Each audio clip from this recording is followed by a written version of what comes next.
সামনের কথা পুরো করে বসি সবাই। আলহামদুলিল্লাহ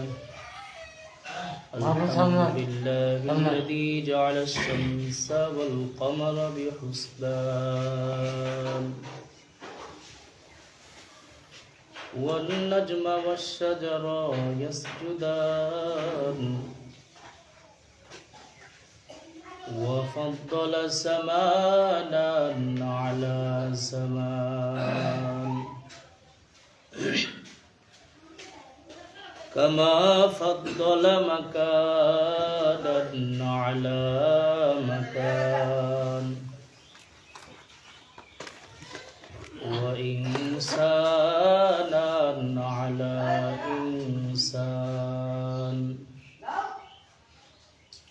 ونشهد أن لا إله إلا الله وحده لا شريك له لا ضد له ولا ند له ولا مثل له ولا مثال له ونشهد أن سيدنا وسندنا وحبيبنا وحبيب ربنا وطبيبنا وطبيب قلوبنا ومولانا محمدا عبده ورسوله الذي أرسله الله تعالى بالحق بشيرا ونذيرا وداعيا إلى الله بإذنه وسراجا وقمرا منيرا أما بعد فأعوذ بالله من الشيطان الرجيم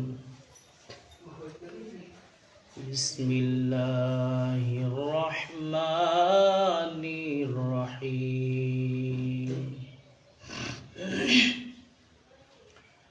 يا أيها الذين آمنوا كتب عليكم الصيام كما كتب على الذين من قبلكم لعلكم تتقون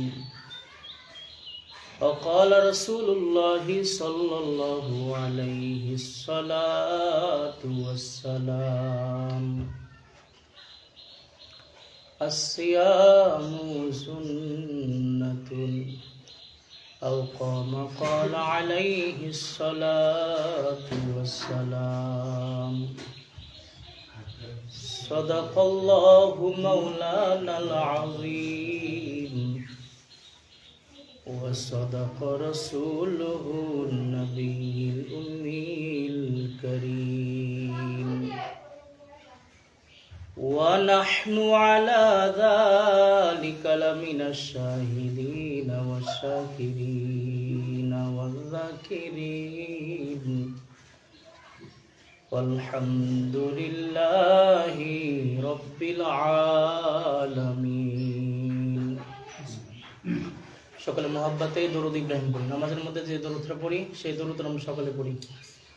আল্লাহুম্মা সাল্লি আলা মুহাম্মাদিন ওয়া আলা আলি মুহাম্মাদ কামা সাল্লাইতা আলা ইব্রাহিম ওয়া আলা আলি ইব্রাহিম ইন্নাকা হামিদুম মাজিদ।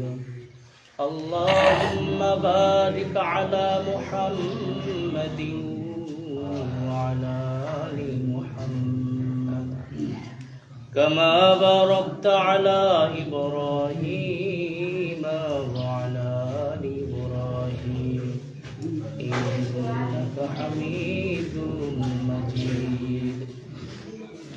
سبحانك لا علم لنا إلا ما علمتنا إنك أنت العليم الحكيم رب اشرح لي صدري ويسر لي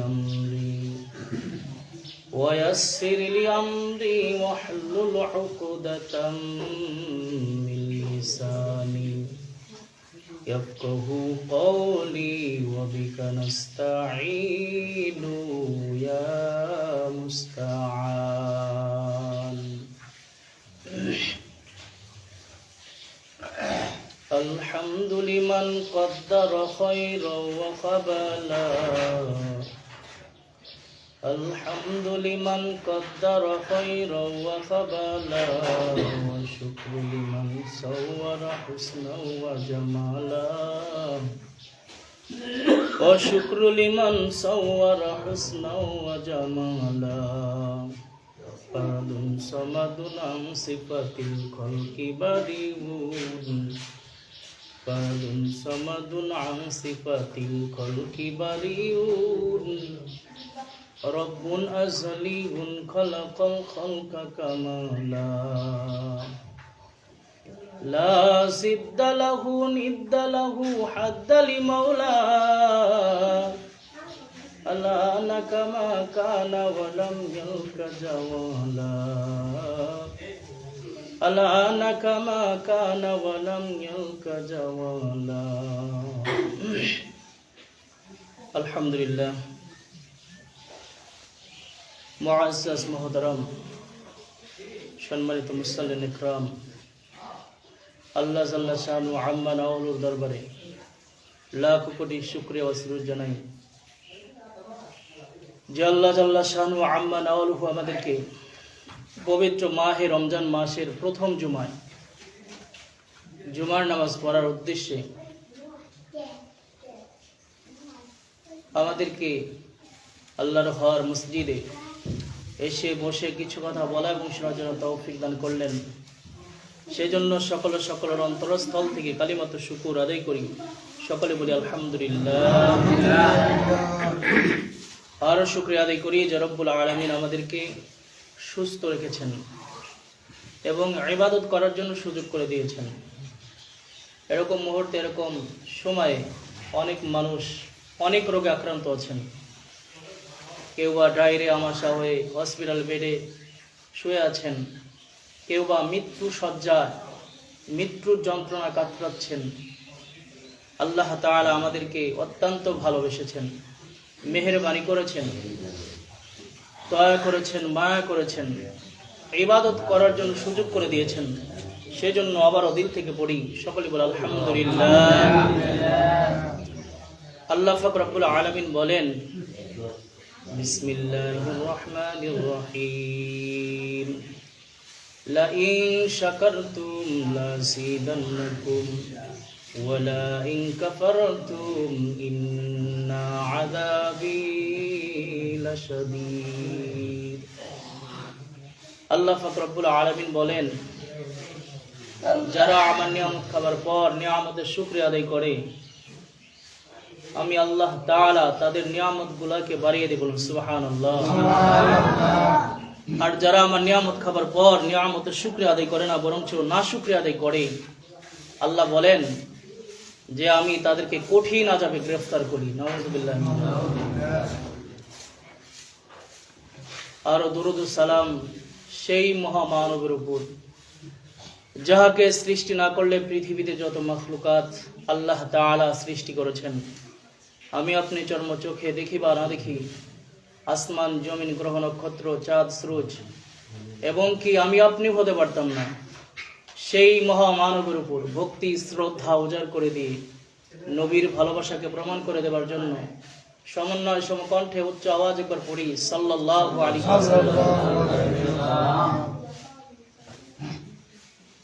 সম্মানিত সুধী, পবিত্র মাহে রমজান মাস গুনাহ মাফের মাস, আত্মশুদ্ধির মাস, ধৈর্য ধারণের মাস এবং নেকি উপার্জনের মাস।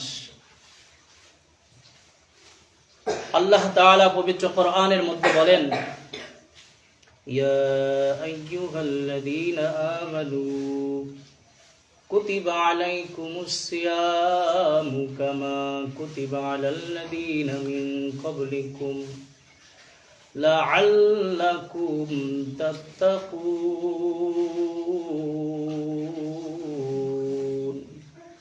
আল্লাহ তাআলা বলেন, হে ঈমানদার বান্দারা, যারা আমাকে না দেখে বিশ্বাস করেছো, আমার জান্নাত জাহান্নাম না দেখে বিশ্বাস করেছো। আল্লাহ তাআলা বলেন নাই ইয়া আইয়ুহান নাস, তাহলে এর মধ্যে সমস্ত মানুষ থেকে যাইতো, এখানে ইহুদি নাসারা বৌদ্ধ খ্রিস্টানরাও শামিল থাকতো। যখন আল্লাহ পাক রব্বুল আলামিন বলেছেন ইয়া আইয়ুহাল্লাযীনা আমানু, হে ঈমানদার বান্দারা, হে ঈমানদার বান্দারা, কুতিবা আলাইকুমুস সিয়াম, রমজানের 30টা রোজা তোমাদের উপর ফরজ করে দেওয়া হয়েছে। কামা কুতিবা আলাল্লাযীনা মিন ক্বাবলিকুম, যেমনি ভাবে তোমাদের পূর্ববর্তীদের উপর ফরজ করে দেওয়া হয়েছিল। লাআল্লাকুম তাত্তাকুন, যাতে তোমরা মুত্তাকি হতে পারো। এ মুসলমান ইমানদার আল্লাহর গোলাম, আল্লাহ পাক রব্বুল আলামিন জানায়া দেন, এ মুসলমান ইমানদার, তোমাদের উপর রমজানের 30টা রোজা ফরজ করে দেওয়া হয়েছে, যেমনি তোমাদের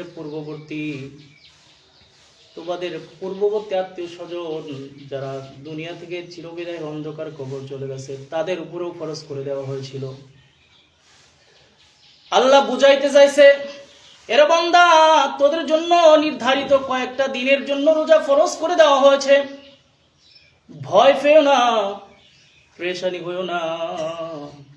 এই রোজাটা শুধু তোমাদের উপর ফরজ করা হয় নাই, এই রোজাটা তোমাদের পূর্ববর্তীদের উপরও ফরজ করে দেওয়া হয়েছিল। এটা বুঝাইছে যে বান্দা, তোমরা ভয় পাও না, মনে করো যে তোমাদের উপর ফরজ করা হয়েছে না, তোমাদের পূর্ববর্তীদের উপর ফরজ করা হয়েছিল। ফর এক্সাম্পল দিলে বোঝা যাবে, যখন আমরা ছোট ছিলাম, খাতনা করেছি, খাতনা করার অবস্থায় যেতে চাই নাই, বড়রা বুঝাইছে একটু ব্যথা পাওয়া যাবে, তুমিও করতেছো, আমরাও কিন্তু করছি। আল্লাহ বুঝাইছে, রে বান্দা, ভয় নাই, ভয় করিও না।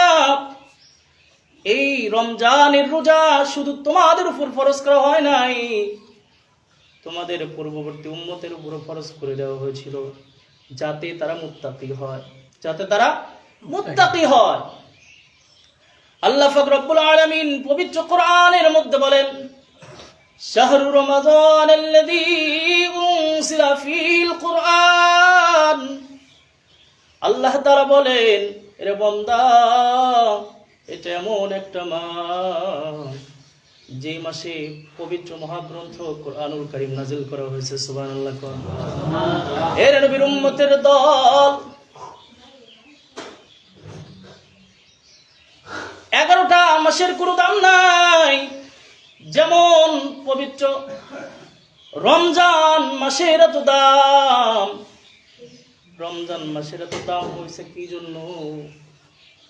এই রমজান মাসে আল্লাহ তাআলার মহাগ্রন্থ পবিত্র কোরআনুল কারীম নাযিল হওয়ার কারণে এই মাসটার এত দাম। সুবহানাল্লাহ। এ নবীর উম্মতের দল, কেমন দাম, কেমন দাম! হাদিস শরীফের মধ্যে পড়েছি, বান্দা রমজান মাসের মধ্যে যদি একটা নফল ইবাদত করে, অন্য মাসে ফরজ ইবাদত করলে যে সব হবে, সেই সব তার আমলনামায় দেয়া দিবে। সুবহানাল্লাহ। এর নবীর উম্মতের দল, এই মাহে রমজান মাসে যদি কেউ একটা ফরজ ইবাদত করে, আল্লাহ পাক রব্বুল আলামিন বলেন, এরে বান্দা, একটা ফরজ ইবাদত তুমি পালন করেছো, আমি আল্লাহ পাক রব্বুল আলামিন তোমার আমলনামায় অন্য মাসে 70টা ফরজ আদায় করলে যে সব হবে, সেই সব তোমার আমি আমল নামায় দিয়ে দেব। সুবহানাল্লাহ। এর নবীর উম্মতের দল, এই মাসটার কি জন্য দাম হয়েছে? কি জন্য দাম হয়েছে একমাত্র পবিত্র মহাগ্রন্থ কোরআনুল কারীম নাজিল হওয়ার কারণে। উদাহরণ দিলে বোঝা যাবে। সামান্য আপনার গজ কাপড়ের দিকে তাকান।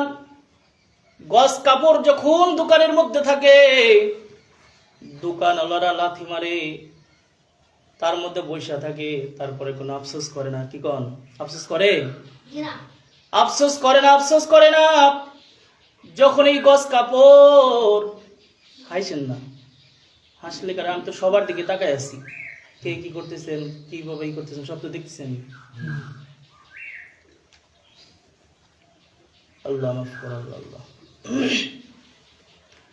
এই গজ কাপড়ের এত দাম, যখন মহাগ্রন্থ কোরআনুল কারীমের জন্য এক গজ অথবা আধা গজ যখন কোরআনের জন্য জুজদান বানানো হয়, জালট বানানো হয়, এই জালটটা যখন অনিচ্ছাকৃত ভাবে হাতের থেকে পড়ে যায়, অথবা লাথি মারে, অথবা একটু টাচ লাগছে, সাথে সাথে অন্তর থেকে অটোমেটিকলি শব্দ বের হয়, আহ আহ শব্দটা বের হয়। হায় আফসোস, কি করলাম, যে মহাগ্রন্থ কোরআনুল কারীমকে আবৃত্তি করে রেখেছিল, ঢেকে রেখেছিল, তাকে লাথি মারলাম। অন্তরের মধ্যে অনেক আফসোস লেগে যায়। শুধু তাই নয়, ছোট্ট একটা বাচ্চার হাত থেকেও যদি কোরআন পড়ে যায়, তার মনের মধ্যে কিন্তু আফসোস চলে আসে, চাহাই কি করলাম, এই কোরআনকে আমি অবমাননা করলাম। ঠিক কিনা কন? এর নবীর উম্মতের দল, গজ কাপড় দোকানের মধ্যে থাকে, কোনো দাম নাই। যখন কোরআনের সাথে লেগেছে, এই গজ কাপড়ের দাম কিন্তু অটোমেটিকলি আল্লাহ বাড়াইয়া দিছে। এর নবীর উম্মতের দল, একটা গাছের কাঠের দিকে তাকান। যখন নাকি এই গাছটা মেলে পড়ে থাকে, মেলে যখন পড়ে থাকে, এই গাছটার উপর লাথাইতেছে, উঠতেছে, বসতেছে, কিন্তু কোনো আফসোস নাই। যখন কোরআনের সাথে, কোরআনের জন্য যখন রিহাল বানানো হয়, এই রিহালের সাথে যদি ভুলবশত একটু লাথি লাগে অথবা হাত থেকে পড়ে যায়, অটোমেটিকলি অন্তর থেকে আহ শব্দটা বের হয়, আফসোস চলে আসে। ঠিক কিনা কন? কেন? কোরআনের সাথে লাগার কারণে। সেই জন্য আল্লাহ তাআলা বলেন, এরে বান্দা, এটা এমন একটা মাস, যেই মাসে আমি আল্লাহ তাআলা মহাগ্রন্থ কোরআনুল কারীম নাযিল করেছি। এর নবীর উম্মতের দল, এই কোরআনকে মুহাব্বত করলে, কোরআনকে ভালোবাসলে, আল্লাহ তাআলা দুনিয়াতেও শান্তি দিবে, পরকালেও শান্তি দিবে। ঠিক কিনা কন? এর নবীর উম্মতের দল, আমি আমিরুল ইসলাম সিরাজির কোনো দাম নাই, একমাত্র দাম বেড়েছে শুধু কোরআনকে রাখার কারণ। ঠিক কিনা কন? আমার মধ্যে যদি কোনো কোরআনের আলো না থাকতো, ইসলামের কোনো আলো না থাকতো, তাহলে এই চৈরাগ্রাম, এই চরপাড়া অথবা চৈরাবাড়ি যেটাই বলেন, এই গ্রামের মসজিদের ইমামতি করার মতো আমার সৌভাগ্য হইতো না। কি কোন হইতো? এর নবীর উম্মতের দল কি জন্য হয়েছে? একমাত্র কোরআনকে ভালোবেসেছি, কোরআনকে হৃদয়ঙ্গম করেছি, কোরআনের উপর আমল করি, সেই জন্য আল্লাহ তাআলা আমাদের এত দাম দিয়েছেন। ঠিক কিনা কন? এর নবীর উম্মতের দল, কোরআনকে যদি নাও পড়তে পারেন, যারা কোরআন তেলাওয়াত করবে, তার কাছে যদি 5 মিনিট বসে আপনি শুনেন, ওই তেলাওয়াত করে যেই সব হবে, আপনি শুনেও তত পরিমাণ সব আল্লাহ দিয়ে দিবে। সুবহানাল্লাহ। এর নবীর উম্মতের দল, একটা ঘটনা মনে হয়ে গেল, ইন্ডিয়ার একটা ঘটনা। মূর্খ এলাকা, যে গ্রামের মধ্যে কোনো শিক্ষার কোনো আলো নাই, এরকম কোনো ওলামায়ে কেরাম নাই, ওই গ্রামের মধ্যে একটা মানুষ মৃত্যুবরণ করেছে। গ্রামের মানুষ চিন্তায় পড়ে গেল, এই লোকটাকে কিভাবে আমরা দাফন কাফন করব, কিভাবে দোয়াবো? তারাই বুঝতে পারবেন যে গ্রামের মধ্যে ওলামায়ে কেরাম নাই। জোরের কোন তো সিচুয়েশন পড়া যায়, বোঝা যায় কি কোন? এরকম সিচুয়েশন যদি পড়ে যেখানে ওলামায়ে কেরাম নাই, একটা মানুষ মৃত্যুবরণ করলে তাদের মধ্যে চিন্তা ঢুকে যায়, অন্য জায়গা থেকে হুজুর খুঁজে নিয়ে আসে কি কোন? তদ্রূপ এই লোকগুলা চিন্তায় পড়ে গেলেন। একটা লোক মারা গেছে, কে কিভাবে দাফন কাফন করব, কিভাবে ধোয়াবো? কোন মতো ধোয়াইয়া খাটিয়ার মধ্যে লইয়া রাস্তার পাশে দাঁড়ায় আছেন। সারাদিন অতিবাহিত হয়ে গেছে, একদম আসরের টাইম হবে বা রাস্তার দিকে তাকায় আছেন যে কোনো টুপিওয়ালা মানুষ দেখতে পায় কিনা। সারাদিন ওয়েট করার পর, অপেক্ষা করার পর হঠাৎ করে তাকায়া দেখে রাস্তার ওপার থেকে একজন লোক সাদা দবদবে জুব্বা পরিধানওয়ালা লোক, মাথায় পাগড়ি আছে, মোটরসাইকেল নিয়ে আসতেছে। সমস্ত মানুষ তাকে দেখে আশ্চর্য হলেন, তাকে দেখে একটু স্বস্তির ফেললেন। মনে হয় একজন মানুষ আসতেছে, তাকে দিয়া দাফন কাফন করানো যাবে। যখন ওই লোকটাকে থামাইছে, থামানোর পর লোকটাকে বলতেছেন, ভাই আমরা তো মূর্খ এলাকার মানুষ, আমাদের মধ্যে কোনো শিক্ষার আলো নাই, একজন মানুষ মৃত্যুবরণ করেছে, একে কিভাবে দাফন কাফন করব এই তরিকাটা জানা নাই। একটু যদি থাকতেন, একটু যদি জানাজা করে সহায়তা করতেন, তাহলে আমরা অনেক উপকৃত হতাম।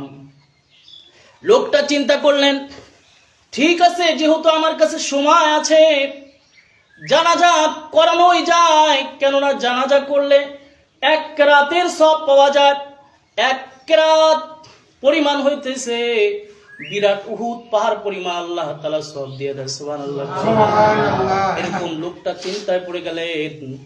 লোকটা সুন্দর করে জানাজা করাইলেন। জানাজা করানোর পর লোকগুলা আবার হাতে পায়ে ধরছে, হুজুর যেহেতু আপনি জানাজা করিয়েছেন, এখন কবরের মধ্যে কিভাবে নামাবো সেটাও আমরা জানি না, কোন তরিকা রাখবো সেটাও জানি না, পশ্চিম দিকে রাখবো নাকি পূর্ব দিকে রাখবো, না দক্ষিণ দিকে রাখবো না উত্তর দিকে রাখবো, এটা আমাদের জানা নাই। হুজুর একটু যদি সহায়তা করে আমাদের একটু সাহায্য করতেন, অনেক উপকার হতো। লোকটা আবার হাদিসের দিকে তাকাইলেন যে যদি আমি দাফন কাফন করি তাহলে আবার এক রাতের সব পাওয়া যাবে। চিন্তা করে লোকটা সুন্দর করে তাকে দাফন কাফন করাইলেন। কবরের মধ্যে রেখে, বুকের মধ্যে হাত রেখে, সিনার মধ্যে হাত রেখে বলছে, বিসমিল্লাহি ওয়া আলা মিল্লাতি রাসূলিল্লাহ।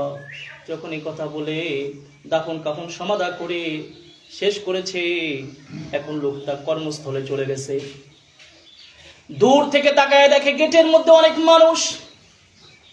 একজনকে জিজ্ঞাসা করলেন, ভাই এখানে কি হয়েছে, এত মানুষ কেন, কেন কারখানার ভিতরে যায় না? বলতেছে, আজকে তো বড় টিউন সাহেব আসছে বা অফিসার আসছে, সে প্রত্যেকের আইডি সে চেক করতেছে, আইডি ছাড়া ভিতরে কোনো অ্যালাউ নাই, আইডি ছাড়া ভিতরে যাওয়া যাবে না। চিন্তায় পড়ে গেলেন, দেখি আমার আইডি আছে কিনা। হঠাৎ করে পকেটের মধ্যে হাত ঢুকাইছে, দেখে আইডি নাই। চিন্তায় পড়ে গেলেন, হায় হায় আইডিটা কোথায় পড়ে গেল। চিন্তা করতে করতে হঠাৎ করে তার মাথার মধ্যে জানতে পারলেন, চিন্তা ঢুকে গেল, ওই সে লোকটাকে যে কবরের মধ্যে রাখছিলাম, বুকের মধ্যে হাত রেখা যখন দোয়া পড়ছিলাম, মনে হয় আইডি কার্ডটা সেখানেই পড়ে গেছে, সেই গ্রামের মধ্যে চলে গেছে। যাবার পর গ্রামবাসীকে বলছে, ভাই আপনাদের উপকার করেছি, কিন্তু আপনি আমার উপকার করেন কেমনে? আমার পকেটে একটা আইডি কার্ড ছিল, যেই আইডি কার্ড ছাড়া, আইডি কার্ড শো না করলে ভিতরে যাওয়া যাবে না। আপনারা যদি অনুমতি দেন তাহলে কবরটা একটু খনন করে আমি আমার আইডি কার্ডটা উঠাইতে পারি। তারা চিন্তায় পড়ে গেলেন। সবেমাত্র 20 মিনিট বা আধা ঘন্টা দিয়েছি, কবর দিয়েছি, এই লাশটা ফলেও নাই, ফাটেও নাই। সেক্ষেত্রে তাকে অনুমতি দেওয়াই যায়। চিন্তা করলেন, যেহেতু আপনি আমাদেরকে এত উপকার করছেন, আমি আপনাকে অনুমতি দিয়ে দিলাম। লোকজনের সহায়তা নিয়ে কবরের মধ্যে চলে গেছে। কবর খনন করতে করতে হঠাৎ করে একটা ডাহর যখন উঠাইছে, উঠানোর পর আল্লাহর বান্দা জমিনের মধ্যে বেহুশ হয়ে পড়ে গেছে। সুবহানাল্লাহ। আশ্চর্য হয়ে গেল। মানুষদেরকে জিজ্ঞাসা করে, রে ভাই, এই লোকটা কোন আমল করছে যে আমল করার কারণে এই লোকটার কবর এত সুঘ্রাণ বইতেছে, যেটা আমার জীবনেও নাকের মধ্যে কোনোদিন আস্বাদন করি নাই। সুবহানাল্লাহ। বলতেছে, রে ভাই, এই লোকটার কি কোনো আত্মীয় স্বজন আসেনি? কয়, না, কেউ তো নাই, শুধুমাত্র একটা মাত্র কন্যা সন্তান আছে। বললেন, চলো যাই, বাড়ির দিকে চলে যাই। যাবার পর গেটের মধ্যে যখন গেছে, যায় দেখে তার কন্যাটা মাতুম করতেছে, কান্না করতেছে, একদম বিনায় কান্না করে। মহিলারা কেমন করে কান্না করে জানেনি তো, কি কন? বিভিন্ন রকমের কথা বইলা কান্না করতেছে। হাদিসে নিষেধ আছে বিভিন্ন রকমের বলে কান্না করা, যেমন আমার বাবা এমন ছিল, আমার বাবা তেমন ছিল, এই জিনিসটা খাইতে চাইছিল, খাওয়াইতে পারি না, এইগুলা বলে কান্না করা সম্পূর্ণ নিষেধ। এবং মাটির মধ্যে থাবড়ায় অনেকে, কি কর? মাটির মধ্যে থাবড়া, মাথা থাবড়া, সম্পূর্ণ নিষেধ। এই লোকটা যখন গ্রামের মধ্যে চলে গেছে, দেখে কন্যা সন্তানটা এমন ভাবে মাতম করতেছে, কান্না করতেছে। লোকটাটিকে বলে, রে মা, তুমি কান্না করো না, তোমার বাবা অনেক সুখে আছে। আমি নিজে চোখে দেখে আসলাম, তোমার বাবার কবরটা আল্লাহ তাআলা জান্নাতের বাগান বানিয়ে দিয়েছে। সুবহানাল্লাহ। মূর্খ এলাকার মানুষ, কোনো কোরআনের কোনো জ্ঞান নাই, তারপরেও কেন তার কবরটা জান্নাতের বাগান বানিয়ে দিয়েছে? প্রশ্ন হতে পারে কি হয় না? অবশ্যই প্রশ্ন হতে পারে। এই লোকটা তার কন্যাকে বলছে, রে মা, তোমার বাবা কোন আমল করছে যে আমল করার কারণে আল্লাহ তাআলা এত সুন্দর কবরটা জান্নাতের বাগান বানিয়ে দিছে? বলতেছেন, এগো আল্লাহর গোলাম, আমার বাবা তো মূর্খ ছিল, কোনো আমল করতে পারে নাই, কিন্তু একটা পুরাতন বই ওই তাকের উপর থেকে নামায়, প্রত্যেক দিন খোলে আর বলে, ইহা জো কাহাতা হ্যায় সব সাজ বলতা হয়, আর চোখের পানি ছাড়ে, বুকের মধ্যে লাগা চুমু খায়। এতটুকুন আমল ছিল। লোকটা বুঝার বাকি নাই। লোকটা মেয়েকে বললেন, এর কন্যা কোন বইটা আমল করছে, কোন বইটা দেখে কান্না করছে, একটু দেখাও। ওই কন্যাটা ঘরের মধ্যে গিয়া তাকে ওই পুরান বইটা নামাইছে। নামানোর পর একদম জীর্ণ শীর্ণ কাপড় দিয়ে মোড়ানো, হাতের মধ্যে নিয়ে খুইলা দেখে, এটা মানব রচিত কোনো বই নয়, এটা কোনো উপন্যাসের বই নয়, এটা মহাগ্রন্থ কুরআনুল কারীম। সুবহানাল্লাহ। লোকটার বুঝার বাকি নাই। লোকটা কিন্তু কোরআন পড়তে পারে নাই, কোরআনকে মহব্বত করছে। কি কোন? কোরআনকে মহব্বত করছে, কোরআনকে ভালোবাসছে, কোরআনকে চুমু খাইছে, যার কারণে আল্লাহ তাআলা যদি তার কবর জান্নাতের বাগান বানায়া দেয়, আর আমরা যারা কোরআন তেলাওয়াত করি আর যারা শুনি, তাহলে আমাদের কবর আল্লাহ তাআলা কেমন বানায় দিবেন একটু চিন্তা করে দেখেন না। আল্লাহ তাআলা সেই জন্য ওই মাসটার নাম রাখছে রমজানুল মুবারক। কি কন? মহা মাস। যত মাস আছে সবচাইতে উত্তম মাস হলো এটা। কেন? কোরআন নাজিল হওয়ার কারণে।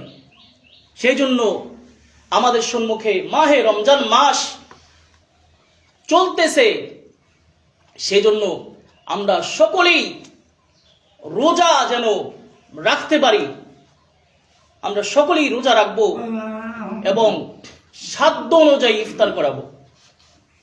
ইফতার করানোর অনেক ফজিলত। আল্লাহর নবী বলেন, এর সাহাবা کرام, তোমরা যদি একটা রোজাদারকে ইফতার করাও, আল্লাহ তাআলা তোমাদের আমলনামায় পূর্ণ একটা রোজা রাখলে যে সব হবে, সেই সব তোমার আমলনামায় দিয়ে দেবে। সুবহানাল্লাহ। কবুলিয়ত রোজা। আমরা যে রোজা রাখতেছি, আমাদের রোজা আল্লাহ কবুল করছে কিনা সেটা আমাদের জানা নাই। যদি কাউকে ইফতার করায় তাহলে আল্লাহ তাআলা কবুলিয়াত একটা রোজার সওয়াব দিয়ে দিবে, সুবহানাল্লাহ। এবং যারা পরিতৃপ্তভাবে খানা খাওয়াবে, আল্লাহর নবী বলেন যে আমি ওই বান্দাদেরকে কঠিন হাসরের ময়দানে, যখন হাসরের মাঠ কায়েম হয়ে যাবে, সূর্য অর্ধ হাত অথবা 1 হাত পরিমাণ উপরে থাকবে, জমিন তামায় পরিণত হয়ে যাবে, তখন মানুষ চিৎকার করবে, পানি পাবে না, তখন আমি নবী গিয়ে নিজ হাতে তাদেরকে হাউজের কাউসের পানি পান করাবো, সুবহানাল্লাহ। জান্নাতে যাওয়ার আগ মুহূর্ত পর্যন্ত তাদের পিয়াসা লাগবে না, সুবহানাল্লাহ। কাজেই এটা মাস খুবই গুরুত্বপূর্ণ একটা মাস, বরকতপূর্ণ মাস এবং সব উপার্জনের মাস। আমরা যেই সময় সেহরি খাইতে উঠি, একদম মুখ্যম সময় হলো তাহাজ্জুদ নামাজের সময়। তাহাজ্জুদ নামাজের সময় যদি কোনো বান্দা দৃঢ় একিন নিয়া তাহাজ্জুদ পড়ে, একদম ঘরের মধ্যে, বদ্ধ ঘরের মধ্যে কেউ নেই, অন্ধকার, যদি আল্লাহ তাআলার কুদরতি বাই সিজদা দিয়া এবং ধ্যান খেয়াল নেয় যে আমি একদম ফুল সিরাতের উপর দাঁড়ায় আছি এবং ডানে জান্নাত বামে জাহান্নাম, এই চিন্তাধারা করে যদি সে নামাজ পড়ে, আল্লাহ তাআলা বলেন ওই বান্দা নামাজ পড়তে দেরি, কিন্তু আমি আল্লাহ কবুল করতে দেরি হব না, সুবহানাল্লাহ। কাজেই সম্মানিত সুধী, পবিত্র মাহে রমজান মাস গুনাহ মাফের মাস। আমরা গুনাহ করি নাই এমন মানুষ নাই, কি কন? আল্লাহর নবীর জামানায় মানুষ সব সময় অনেক হয়ে গেছে, এই 2 মিনিট নিচ্ছি। আল্লাহর নবীর জামানায় সাহাবা کرام সব উপার্জন করার জন্য প্রতিযোগিতা শুরু করে দিছে। কে কত রাকাত নফল নামাজ পড়তে পারে, কে আজকে কত জনকে সালাম দিতে পারে, সেইটা নিয়ে তারা প্রতিযোগিতা করছে। কিন্তু আজকে আমাদের উল্টা হয়েছে সবকিছু। আমাদের প্রতিযোগিতা হয়েছে গুনার দিকে, কি কন? গুনার দিকে। কে কত গুনাহ করতে পারে সেইটা প্রতিযোগিতা শুরু করে দিচ্ছে আমাদের জামানায়। কাজেই আল্লাহ তাআলা আমাদের সকলকেই যেই আলোচনা করলাম, সর্বপ্রথম আমাকে এবং যারা শ্রবণ করেছেন সকলকেই আমল করবার তৌফিক দান করুন, আমিন। এবং সেই সাথে পবিত্র মাস, পবিত্রভাবেই আমরা রোজা পালন করব এবং যে প্রাসঙ্গিক ইবাদত আছে সেগুলো আমরা আদায় করব। এবং সবচেয়ে বড় বিষয় হচ্ছে 5 ওয়াক্ত নামাজ। শুধু এই রমজানের জন্য কিন্তু ফরজ করে নাই, কি কন? রমজানের জন্য ফরজ করছে? রমজানের জন্য ফরজ করে নাই, সারা জীবনের জন্য আল্লাহ তাআলা ফরজ করে দিয়েছে। যতদিন হায়াতে জিন্দেগি আল্লাহ দিয়ে রাখছেন, ততদিন পর্যন্ত এই 5 ওয়াক্ত নামাজ ফরজ করে দিয়েছেন। কাজেই যারা রমজানে শুধু নামাজ পড়তেছেন তাদের জন্য দোয়া করব, আল্লাহ তাআলা যেন তাদের জন্য সারা জীবনের জন্য 5 ওয়াক্ত নামাজ পড়নেওয়ালা বানায় দেন। সকল বলে আমিন। ওয়া মা তাওফিকু ইল্লা বিল্লাহ ওয়া মা আলাইনা ইল্লা বালাগ ওয়া আখিরু দাওয়ানা আলহামদুলিল্লাহি রাব্বিল আলামিন। যারা সুন্নাত পড়েন নাই 4 রাকাত ক্বাবলা জুমার সুন্নাত পড়েন।